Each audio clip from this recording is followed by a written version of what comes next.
नमस्ते दोस्तों, मैं हूँ दीक्षा पाटिल। सुनहरी कहानियों में आपका स्वागत है। मैं आपके लिए एक नई कहानी लेकर आई हूँ। लड़की हुई है। 2 दिन तो हुए थे माँ को घर आए हुए और सुबह सुबह ही माँ अपना सामान पैक करके वापस जाने की तैयारी कर रही थी। ऐसे ही तो ना आई थी माँ बेटे के घर। आने का कारण भी खास था। बहू की डिलीवरी हुई थी और दादी बनने का नसीब मिला था माँ को। माँ दौड़ी दौड़ी खुशी खुशी अपने कॉलेज से छुट्टियाँ लेकर आई थी अपने पोते का मुंह देखने के लिए। एक बड़े कॉलेज में लेक्चरर होने के बावजूद माँ की सोच अभी भी एथरोडॉक्स टाइप की थी, जो पहले से यह सोचकर बैठी थी कि पोता होगा तो अच्छा होगा। माँ के अरमानों पर तब पानी फिर गया जब बहू ने बेटे को नहीं बेटी को जन्म दिया। हालांकि माँ यह सब अपने चेहरे पर दिखाना नहीं चाहती थी, लेकिन उनका बर्ताव सारी बातें बयां कर रहा था। माँ को वापस जाने की तैयारी करता देख बेटा माँ के पास आया और माँ से बोला, माँ 2 दिन तो हुए थे तुम्हें आने को और तुम जाने की तैयारी कर रही हो। अरे बेटा, तुम तो जानते ही हो, कॉलेज फिर से शुरू हो गए हैं। तुम्हारे पापा और मेरे लेक्चर फिर से शुरू करने पड़ेंगे। ज़्यादा छुट्टियाँ भी तो नहीं ली थी मैंने, जाना तो पड़ेगा। लेकिन तू चिंता मत कर, थोड़े दिन बाद मैं और तुम्हारे पापा दोनों ही वापस आएंगे। अगले दिन सुबह सुबह माँ नहा धोकर जाने के लिए तैयार थी। बेटा किचन से चाय बनाकर माँ को देता है। माँ बेटे को, बहू को और पोती के बारे में पूछती है। बेटा कहता है दोनों सो रहे हैं। माँ बेटे से कहती है, खुशी की बात है बेटा, तेरे यहाँ लक्ष्मी ने जन्म लिया है। लेकिन मेरी मानो तो अब तुम और बहू मिलकर एक और बच्चा प्लान कर लो, ताकि तेरी फैमिली पूरी हो जाए। हो सकता है मेरी बातें तुम्हें पुरानी ज़माने की लगेगी, लेकिन थोड़ा प्रैक्टिकल होकर सोचो। बेटा अच्छे से जानता था कि माँ जो कह रही थी और जो कहना चाहती थी वह बातें दोनों भी बहुत अलग थी। बेटे ने अपने जेब से अपना मोबाइल फ़ोन निकाला और उसमें कई मैसेजेस माँ को दिखाए और बोला, देखो माँ, तुम्हारी बात तुमसे पहले यह दर्जन लोगों ने मुझे मैसेज से कह चुके हैं। हर कोई डायरेक्टली या इनडायरेक्टली मुझे यही कहने की कोशिश कर रहा है कि बेटा होता तो अच्छा होता, या फिर आगे बेटे के लिए ट्राई करो। माँ, तुम चाहे मुझे जो भी समझाने की कोशिश करो, लेकिन मैं यही कहूँगा कि तुम और पापा दोनों ही अभी पुरानी सोच के पकड़े हुए हो।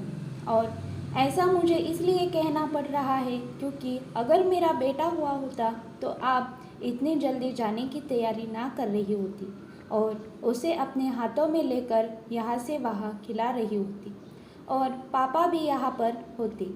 21वीं सदी में जी रहे हैं हम, फिर भी ऐसी मान्यताएं और आप दोनों से मुझे यह उम्मीद नहीं थी।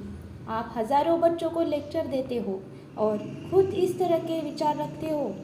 अगर आप ऐसा मानते हो कि बेटा और बेटी दोनों होंगे तभी फैमिली कंप्लीट होगी, तो मेरे एक सवाल का जवाब दीजिए कि मैं अकेला क्यों हूँ? मुझे कोई बहन क्यों नहीं है? माँ के पास बेटे के सवालों का कोई जवाब न था। वो अपनी नज़रें झुकाए वहाँ से चली गई। बेटा अपनी माँ से बहुत प्यार करता था। वह बिल्कुल उनका अपमान नहीं करना चाहता था, लेकिन गलत विचारों का समर्थन करना भी उसे ठीक नहीं लगा। यह सारी बातें बहू ने भी सुन ली थी। बेटे ने उसके पास जाकर उसका उतरा हुआ चेहरा देखकर उसे समझाते हुए कहा, देखो चारू, तुम्हें माँ की बातों से या किसी और की बातों से परेशान होने की ज़रूरत बिल्कुल नहीं है। मुझे कोई फ़र्क नहीं पड़ता कि मुझे बेटा हुआ है या बेटी। मेरे लिए यही बड़ी बात है कि मेरी बेटी स्वस्थ है और खुश है। चारू बोली, मैं माँ की बातों से या किसी और की बातों से बिल्कुल परेशान नहीं हूँ, लेकिन हाँ, मैं परेशान ज़रूर हूँ। मैं एक समाज सेविका हूँ और मैं हर दिन कई लड़कियों से मिलती हूँ। अचरज की बात यह है कि मुझे आज तक एक भी लड़की ऐसी नहीं मिली जो कहती है लड़की होने की वजह से उसे अलग ट्रीट किया जा ना गया हो या कुछ सहना पड़ा हो। मैं खुद एक औरत हूँ और इस बात का अनुभव मैंने भी किया है। और अब जब हमारे घर में भी लड़की ने जन्म लिया है तो मैं परेशान हूँ।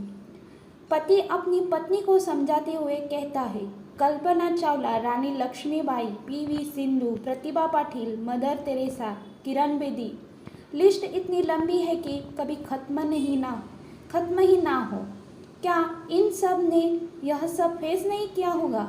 ज़रूर किया होगा, लेकिन उन्होंने दुनिया को जो साबित करके दिखाया और जिस मुकाम पे वो पहुंची है, वही हर लड़की को हौसला देने के लिए काफ़ी है। और इन सब में जो सबसे पहला नाम आएगा, जो हमारी बेटी को हौसला देगा, वह होगा चारू शर्मा का, यानी कि तुम्हारा। हमारी बेटी की हिम्मत और ताकत बनोगी तुम। ये कहानी आपको अच्छी लगी तो चैनल को लाइक करो, सब्सक्राइब करो, शेयर करो।